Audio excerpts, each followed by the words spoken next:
Adilga kirganingizda o'zingizni xuddi o'sha multfilm, film qahramonlaridek his qilishingiz uchun hamma sharoit yaratilgan va bu yerda juda ham qo'rqinchli karusellar ham bor ekan.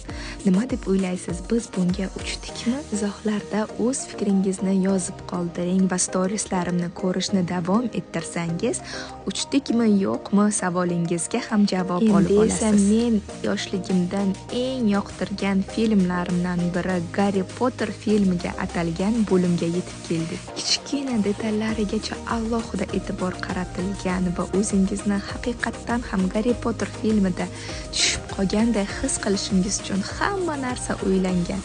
Juda ham maza qildim. Harry Potter filmini shukuhini berib turadigan har bir narsa bor.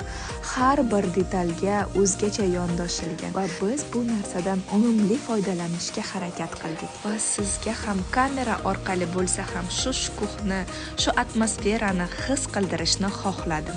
Albatta, Orlandoga kelganingizda bu yerga tashrif buyurishni unutmang.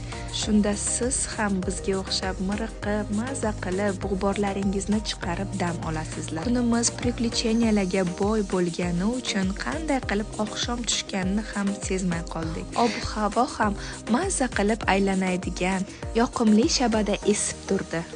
Biz uchun alohida salyutlar ham otildi. Bugungi kunimdan maza qilib zavqlanib, ko'rgan har bir narsam uchun shukronalar keltirib, kechki sayrimizni davom ettirdik. Like bosgan har bir insonga mana shunday go'zalliklarni o'z ko'zlaringiz bilan kelib ko'rishingizni tilab qolaman. Mehmonxonamiz ham yaqingina bo'lgani uchun bir parsda yetib keldik va kechki Orlandoni tepadan tomosha qilib, maza qilib miriqib dam oldik.